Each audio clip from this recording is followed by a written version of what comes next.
Halo pemirsa, apa kabar hari ini? Semoga selalu sehat di masa pandemi ini dan selalu bersemangat menjalani aktivitas.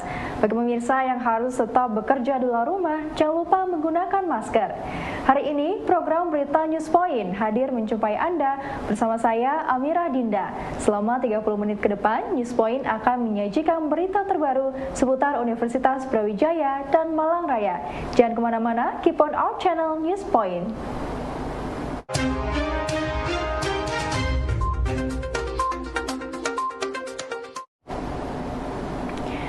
Kasus COVID-19 varian Omikron sudah masuk ke Jawa Timur. Dilihat dari karakter varian Omikron yang menginfeksi 5 kali lebih cepat dibanding varian Delta, epidemiologi UB Dr. Holipah memprediksi bahwa varian Omikron ini sudah menyebar lebih luas di Jawa Timur, bahkan di Malang. Dr. Holipah menilai bahwa kelemahan penanganan COVID-19 adalah pada tracing yang kurang dilakukan, sehingga antisipasi penyebaran virus seringkali terlambat. Kalau melihat kecepatan virus dan sebagainya itu prediksi saya sudah banyak. Apalagi kemarin kita lihat ya kan tahun baru itu tol ke Malang itu kan sudah rame ya kemarin itu. Jadi ya mungkin akan terjadi peningkatan dalam waktu 2-3 minggu lagi untuk kasus dari kasus COVID ini akan meningkat. Cuma memang untuk Omikron ini memang diberitakan dia lebih mild ya, lebih ringan daripada Delta. Tapi bukan berarti sama sekali tidak berbahaya, tetap berbahaya terutama orang-orang dengan komorbid ya, yang punya komorbid dan juga yang imunitasnya rendah kayak gitu. Nah, ini mungkin akan sangat mengancam.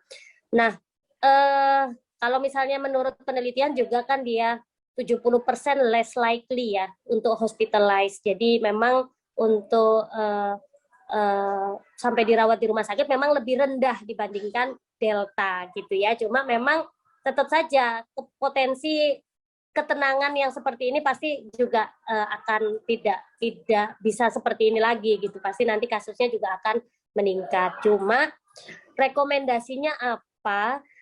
Yang pertama memang ini sudah terlanjur ya karena sudah ada transmisi lokal juga kan di Indonesia. Sebenarnya dari awal itu ya kita harus menjaga border karena kan pas di negara lain sudah kita belum ada, pastinya kita jaga border agar itu nggak sampai masuk gitu kan ya, seharusnya. Cuma kemarin kan kecolongan, ada beberapa yang memang nggak sampai karantina kayak gitu kan, ada dia keluar dengan keluarganya, pas itu beritanya seperti itu. Berarti kan memang karantina kita memang kurang baik ya, kayak gitu ya. Ini kan sudah terlanjur karena sudah ada transmisi lokal. Transmisi lokal itu artinya apa?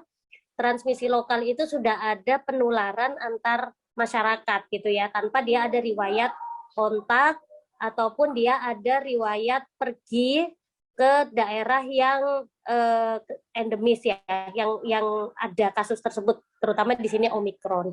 Berarti kan memang penyebaran di masyarakat sudah ada kayak gitu. Nah, ya caranya gimana? Ini kan capaian vaksinasi kita juga kan tidak bisa dibilang bagus ya. Jadi banyak daerah itu yang masih 70%, 80% kayak gitu. Nah, itu kan juga kurang ini membahayakan kayak gitu. Nah, jadi yang pertama adalah capaian vaksinnya ditingkatkan. Ya, capaian vaksinnya ditingkatkan lagi. Ini kayaknya sudah mulai sedikit sih ya yang ada vaksin-vaksin kayak gitu di mana-mana kan sekarang lebih diutamakan di tingkat puskesmas, di keliling desa kayak gitu ya. Itu untuk vaksin kita lebih ditingkatkan lagi karena banyak orang juga yang 20% itu ke 30 sampai 20%, 20 sampai 30% itu besar gitu ya. Jadi itu yang harus ditingkatkan lagi. Yang kedua adalah tracing ya Mbak ya. itu kita harus meningkatkan capaian tracing kita. Nah, ini kan yang kurang banget ya, kita itu memang masalahnya itu kurang banget tracing. Jadi harapannya kalau misalnya tracingnya ini ditingkatkan lagi, kan kita tahu ya orang yang infeksius, orang yang enggak, terus orang yang kontak atau yang enggak, kayak gitu. Itu yang harus ditingkatkan lagi. Jadi biar kita detection rate-nya itu juga tinggi, kayak gitu. Arus lalu lintas pada libur tahun baru yang masuk dan keluar dari wilayah Malang terpantau lancar. Kanit Kamsel Satlantas Polres Malang, Ibda Yulistiana menjelaskan puncak arus masuk wilayah Malang yang terpantau dari Pos Karanglo terjadi pada 1 Januari 2022. Petugas Satlantas sudah melakukan rekayasa lalu lintas dengan pemberlakuan kontraflow, pemasangan barrier hingga pengalihan arus dari Kota Batu sehingga arus lalin kembali lancar. Perlu kami sampaikan untuk kondisi lalu lintas selama pergantian malam tahun baru, kondisinya cukup landai, tidak terlalu banyak kepadatan di beberapa titik di wilayah kami di wilayah Kabupaten Malang. Namun kepadatan itu terjadi pada kemarin tanggal 1 Januari 2022 di mana arus yang menuju ke arah barat khususnya menuju ke Kota Wisata Batu cukup mengalami kenaikan yang cukup besar. Jadi beberapa hal-hal yang kita lakukan untuk mengurai kemacetan. Yang pertama kita sudah bentuk tim pengurai kemacetan, di mana personil kita tempatkan pada titik-titik tertentu yang memang rawan-rawan terjadi kemacetan. Kemudian beberapa hal juga kita lakukan rekayasa lalu lintas seperti kontraflow dan juga penutupan beberapa titik-titik yang menjadi konsentrasi kepadatan. Seperti misalnya di wilayah Kepoharjo, kita pasang barrier di sana. Arah yang dari kota, dari Tasikmadu menuju ke timur, kita alihkan semua ke arah barat supaya tidak ada terjadi perlambatan di sana, sehingga menyebabkan penumpukan kendaraan yang ada di sana.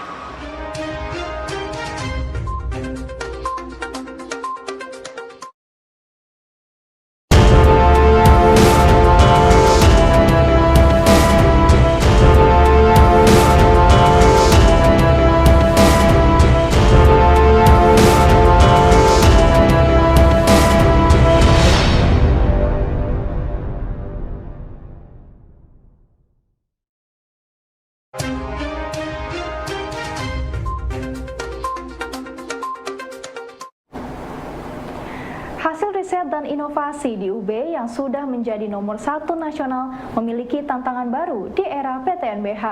Menurut Profesor Widodo dari MIPA UB, tantangannya adalah hilirisasi hasil riset menjadi produk yang komersial. Saat ini hasil riset dan paten harus dapat sesuai dengan kebutuhan masyarakat dan industri. Widodo berharap nantinya di UB ada upscaling bagi para peneliti di UB agar dapat melakukan simulasi hasil riset yang sesuai dengan kebutuhan pasar. Jadi ada beberapa hal saya kira yang sangat krusial di Universitas Brawijaya sebagai PTNBH. Yang pertama adalah inovasi-inovasi yang sudah dihasilkan oleh para peneliti di UB itu harus bisa sampai ke hilir. Jadi komersialisasi dari produk-produk karya ilmiah atau paten. Jadi selama ini mungkin paten-paten yang ada itu sudah cukup bagus di Indonesia, UB itu sudah nomor 1.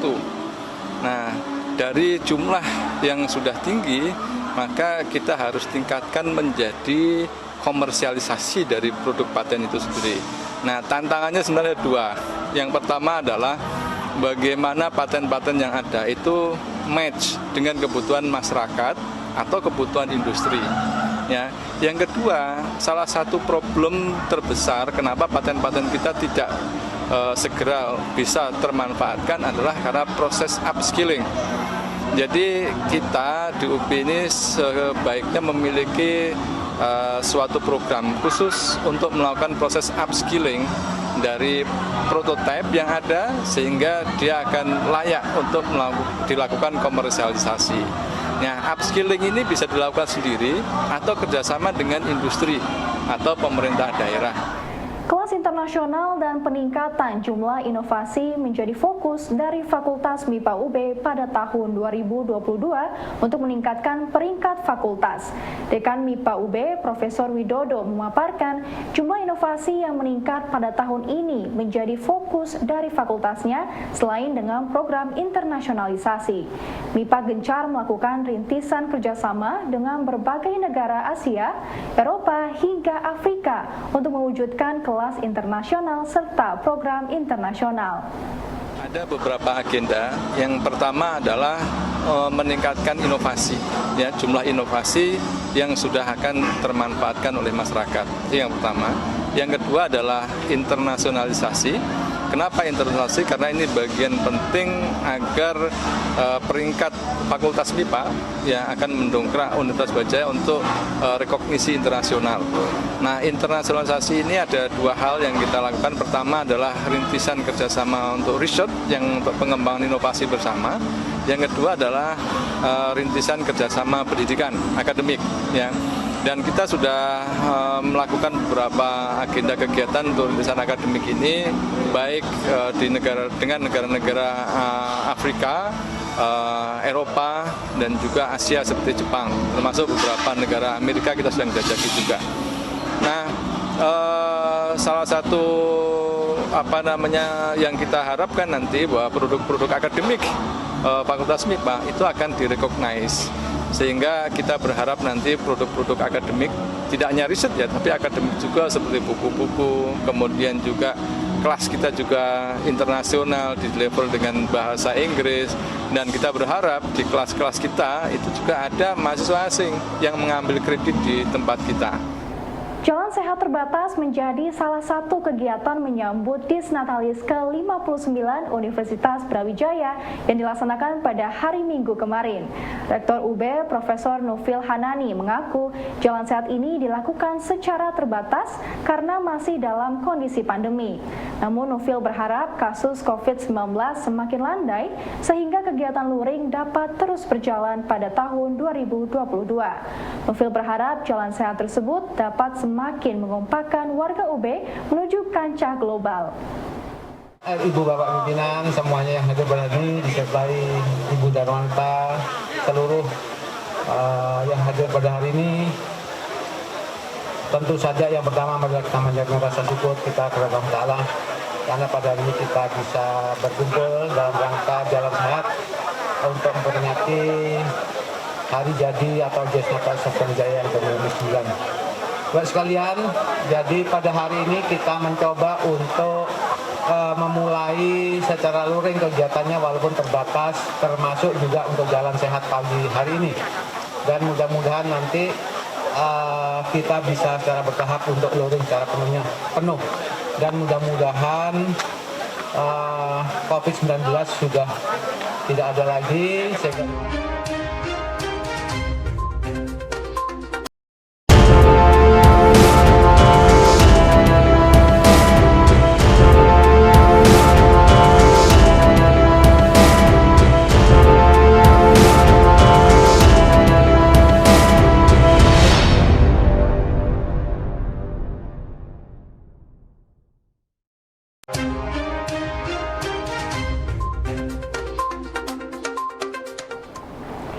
Hari ini Senin 3 Januari 2022 merupakan hari pemungutan suara pemilwa Fakultas Ilmu Sosial dan Ilmu Politik Universitas Brawijaya.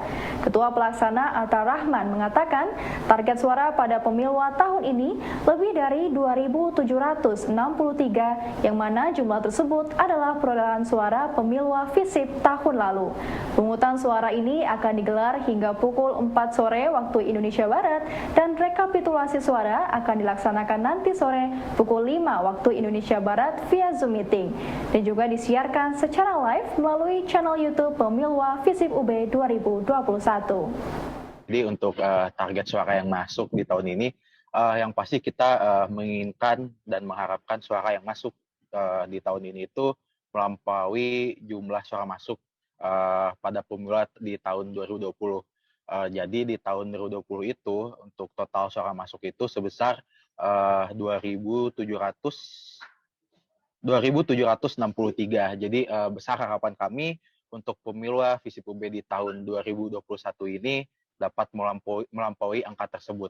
Per jam 9:42 ya waktu Indonesia Barat, total suara masuk untuk di TPS pemilihan DPM UB, untuk yang Visip ya, untuk yang presiden dan wakil presiden BEM Visip UB itu sudah sebanyak 782, dan untuk suara yang masuk di TPS kategori DPM Visip UB sebesar 776.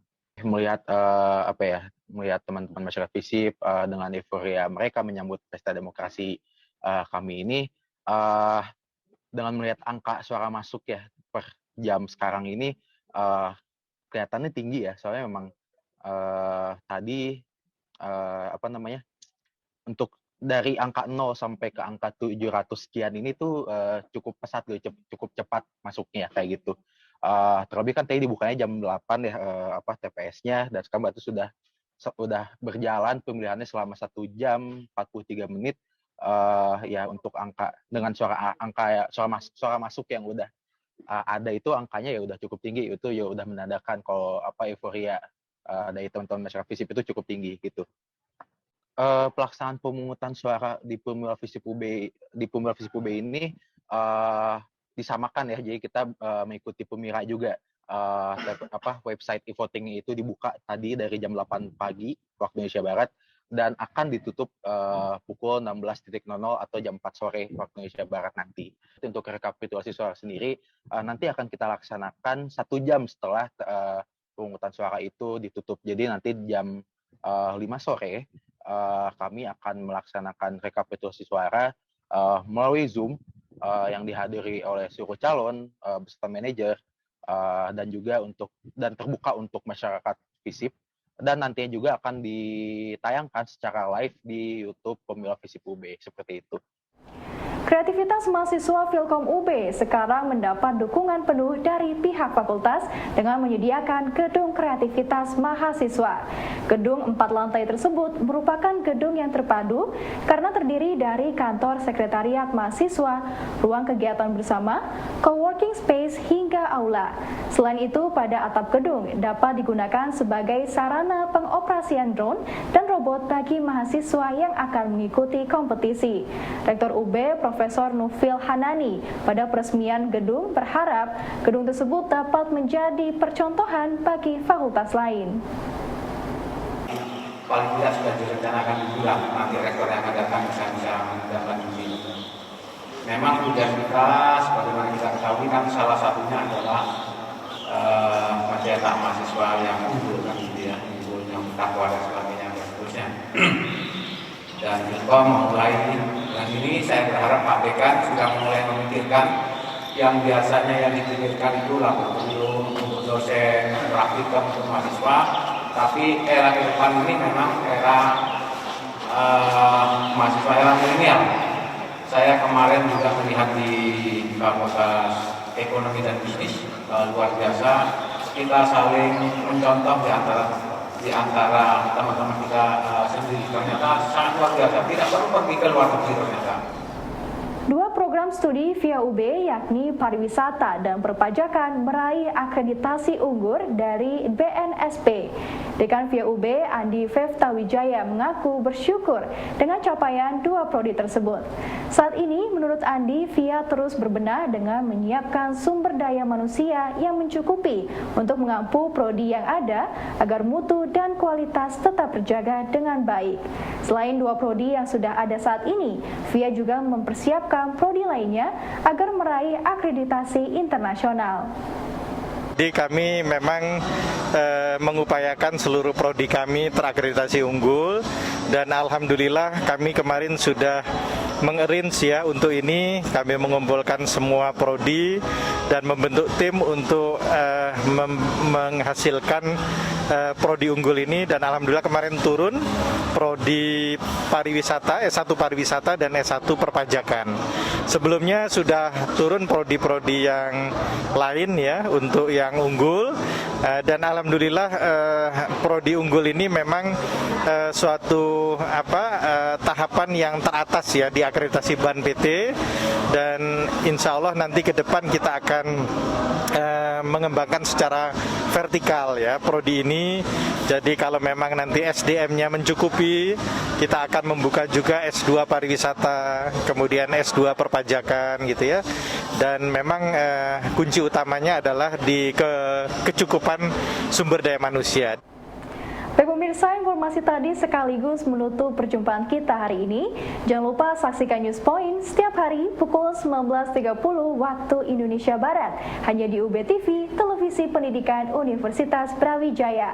Saya Aminah Dinda dan seluruh kru yang bertugas pamit undur diri. Tetap patuhi protokol kesehatan, wajib menggunakan masker. Terima kasih dan selamat beraktivitas.